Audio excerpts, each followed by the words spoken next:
Welcome to Employing Differences, a conversation about exploring the collaborative space between individuals. I'm Karen Gimnick. And I'm Paul Tevis. Each week we start with a question and see where it takes us. This week's question is, what do I do with the part that's mine?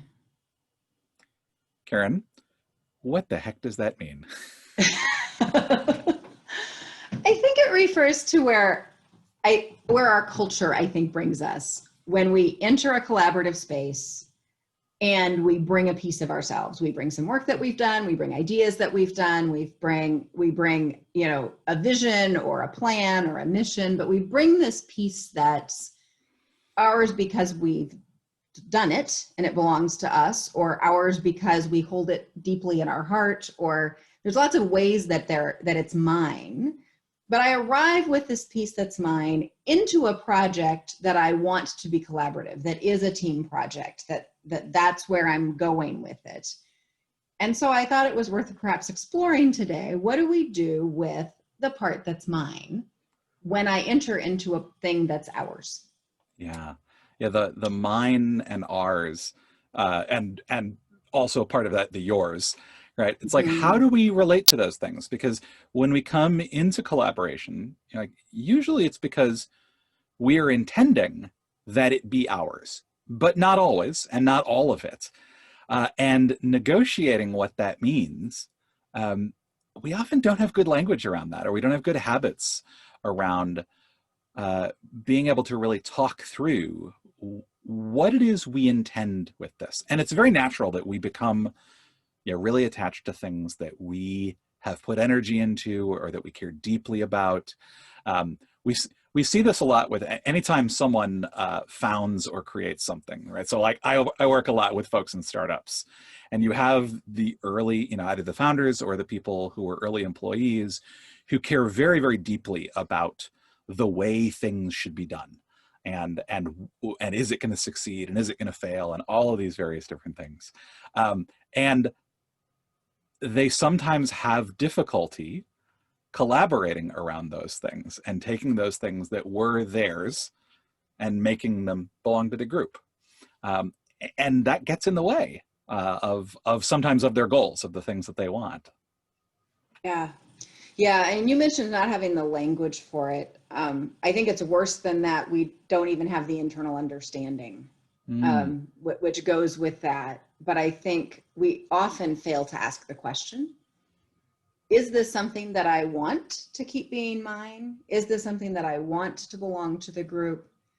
And I think when it in that founder's case, it's maybe easy to describe or to point out that, is this my identity that I'm holding as my identity? Or is this a group identity that I want the group to hold, and or group work or group whatever? And I think that the first step really is to kind of sort through that. And most of the time, that is not work that somebody can do alone. I think it's actually really tough to sit in a room by yourself and think about, well, is this mine or is this ours, or where do I want it to be? And so in the end, although it is sort of deep personal work, and often a founder or someone has enough power in an organization that in the end it will be what they want, that is the thing that happens, but that what actually needs to happen to get there is for the group to engage in a fairly deep, fairly vulnerable conversation about what are the things and who do they belong to? Is it mine? Is it yours? Is it ours? Right. And it's not monolithic, right? There are often like, I am willing to bring these things and have other people take them, right? I want other people to. Sometimes it's not even, I don't want this to be ours. I want this to be yours, right? please go, someone deal with this, right? But it's like, okay, I'm willing to own that together we're going to figure out, what does the sales process look like? Or we're going to figure out together, we're going to own collectively how we're going to do development. Or we're going to own collectively how we're going to develop systems for this, that, and the other. And I want to be part of that, right? But also, I may really want to hold tightly to the vision, right? Or to the standards for particular levels of quality, because maybe I recognize I can't right now let that be an hour thing. maybe someday, right? But for now, maybe it's just best, that I hold that. And the clearer I am about that, the less I'm going to send weird mixed signals to other people. And I think one of the things that gets revealed in this kind of process is, are the people that we have together the right people? Because if in fact the vision is not on the table to be shifted, then we really only want people in the room who are on board with that vision.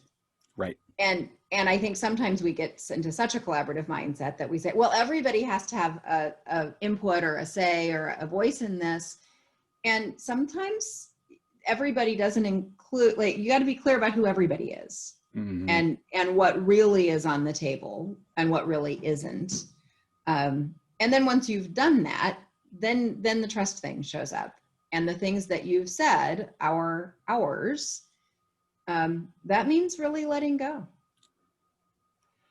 So what happens when you thought you wanted it to be ours and you discover that actually it's still mine? Well, so the question is, do you discover that it is still yours, or do you discover that you want it to still be yours? I've seen both. Yes. So if it is still yours, but you want it to be ours, then I think you got to get really willing to have that conversation with the group. Like, there's a lot of like, why is it still mine? And I think one of the things that can be going on there is that others are afraid, right? So others are in the place of, but it's yours. I'm not taking it, it's yours. And so it might be that I'm holding it too tightly. It might be that others don't feel authorized to take it. Mm-hmm. And I sat with a group at one point with a founder and the rest of the team and said, so the thing that has to happen here is that you, the founder, mm-hmm. have built this thing that it's practically a child. Like, this thing is absolutely precious and dear to you. And in order for it to become the thing that you actually want it to be, you have to take pieces of that and hand it to all of them, knowing that some of them are going to get dropped, broken, or otherwise damaged. Mm-hmm. Not might, but will. Will. And that's going to be horrible. And then I look at the rest of the group and say, and he really wants to do that. Like, I've talked to him, I know. He really, really wants to do that. And it's going to be hard.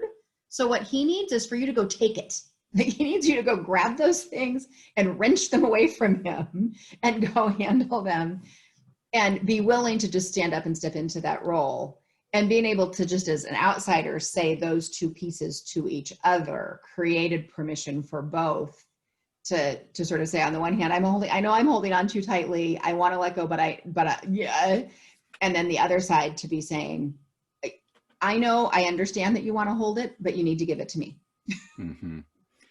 Some of the work that I do in my executive coaching work, working with leaders, right, who they have this thing they keep saying they want to give up, and then they discover that they have these behaviors that anytime somebody tries to take the thing, they pull it right back, and they don't see it, right? They don't recognize it. And everyone on their team can tell you exactly what they do, where they, right. And then they're of course saying, well, nobody on my team wants to take this. Like, they're not stepping up. They're not showing initiative. And it's like, yes. Well, when they do, what does that look like? Getting into the behavioral pieces around that can be really eye-opening. And so it's one of the real advantages to working, with a coach. Sometimes if you're actually, like you were talking about, being able to coach live in the room, mm-hmm. where it's like, when this person starts to do this thing and they try to give it away and they're still holding it tightly, being able to see it and go, that thing we talked about, you're doing it again. Oh, you're right. Right. Mm-hmm. Because we often don't recognize how we are continuing to hold tightly to things that we are trying to give away. And it's not until we can recognize those and slowly shift those behaviors and be able to tell the people on our teams, right? So when I do this thing, remind me of this conversation, or when this thing happens again, help me, because it's hard for me, right? I'm having to learn a new behavior as I'm doing this, and I need you to help me do that. And I promise you will not get in trouble if you do that, right? Because there's often a power dynamic in at play here. Yeah, and having code words for that makes a difference. Yeah, and I want to not drop the other piece, which was that I tried to give it to the group, or the group tried to take it, but actually what I'm realizing is I want it. Yeah. I want to hold it. Mm-hmm. And I think then you've got some discernment to do about, if I hold it, can I still have the rest of what I want? Can I hold Mm-hmm. it and have the project still be ours? Because sometimes you Mm-hmm. can. Yeah. Sometimes there's a piece that you can say, yep, folks, this piece I just really want to hold on to. And you can even get consent around that. I mean, it can even Yeah. be a collaborative choice that a person gets a piece. It doesn't even have to be a piece that was always theirs. It can be a decision of the group, or it can be like in the case of a founder who has disproportionate power in the group where they claim it. But if you get to that point, be very aware of the synergies between having, like, what's happening in the dynamic between having a piece that I hold tightly and other pieces that are ours. And is that getting into a tangle? Is the piece that I'm holding, in fact, having a domino effect so that I end up holding all of it and the others are not? Or is there resentment in the rest of the group in some way? Is this a power over kind of dynamic that's interrupting the collaborative space that we want? And if it turns out that none of that's true, then you probably can continue to hold it and be super transparent about it. Do not pretend that it's shared. Like, do not pretend that other people can have influence on it. You just have to gotta own that. This one I'm just holding on to. And you aren't gonna get a voice in that, because this one I'm holding. And I think if you can do that, that's the deal if you work here, is I'm holding this one. And if that's interfering with your work in some other way, tell me about that. But otherwise, this is just mine. And I think most of the time that will work. Yeah. When you are clear about what kind of the non-negotiables are, what the rules of the game are, then people can decide whether or not they want to play, right? People can opt in or out to that. It's a thing that I see a lot with groups, right? Where, because I've been involved with, and now I'm being involved with the founding of a bunch of different communities of practice and community groups and things like that, where it feels like everything is up for grabs and up for negotiation at the beginning. And sometimes that's true. And sometimes it's not.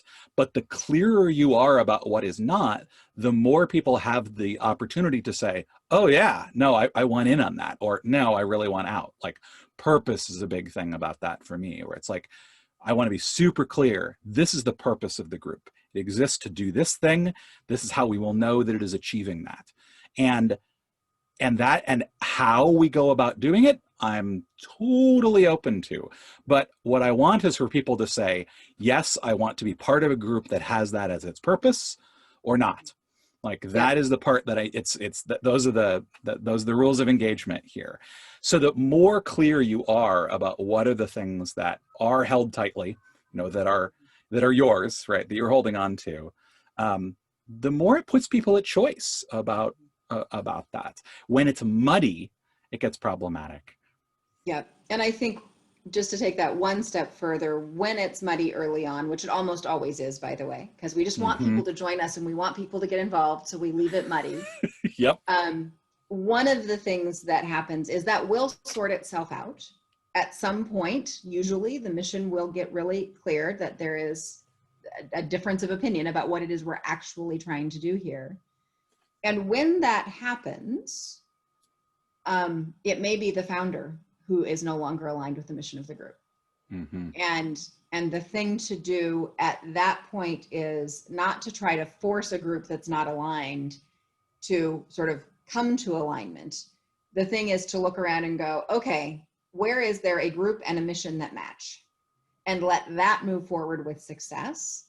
And maybe that just means I'm not in this group anymore, which, by the way, I've done that in a group I founded, just for the record. I know what that feels like, and it's hard. But that group is going on to finish the thing that they wanted to do together, and it's a great thing. It's just not my thing. So yay them. And I'm free to go with the lessons that I learned from all of that and start for the thing I want to do. Or maybe there would be a case where there were 2 or 3 other people aligned with the mission that I had in mind, and you become 2 groups and you figure out how to divide up the resources so that 2 groups can happen. But as painful as that splitting, or some people call it birthing, can be, it's really essential. So what you said, which is be clear about mission, gather the people who are absolutely aligned with mission, don't try to pull people in who aren't. And then when you don't do that, as almost all of us don't do that well, and you get to the point where you're like, ugh, we're all invested in this thing, except we're all invested in different things. There's something really beautiful about saying, okay, what's the thing that can happen out of the resources here? And those that aren't part of that need to get out of the way and let it. And to briefly echo something you said earlier, a key to this is really understanding yourself a lot. Like I had this situation where most of the things that I do right is because I've done them wrong previously. So that whole thing about purpose, I've learned that from getting my things wrong. But one of the things that I did a number of years ago with a colleague of mine is we realized we wanted to start a particular local community of practice. And we recognized we were both really good starters. We were not follow through maintainers. So when we literally came up with the mission state, the idea for and the mission statement for this group while we were on a walk, came back in, wrote the mission statement out, and started the group. And it began with our desire for us to have a self-sustaining community, because we recognized we were not going to be the people who could continue to carry it on. So we needed from the get-go to start to build that. And what's great is that group still exists. Neither of us are involved in running it anymore. We have not been involved with it for a number of years. I've come back to it a couple of times. And it's great. It's fun because they're like, oh, and Paul's here. He's one of the people who founded this group, right? And I get to have that, and to see that it has carried on has been wonderful. But that only happened because we knew those things about ourselves, that we were not going to be people who 6 years down the line could still be running it. And in fact, it's extremely rare for a person who can start a group to be the same person who can run it. Yeah. But that's probably a topic for another day. Almost certainly. Well, with that. So I think that's going to do it for this time. Until next time, I'm Karen Gimnig. And I'm Paul Tevis. And this has been Employing Differences.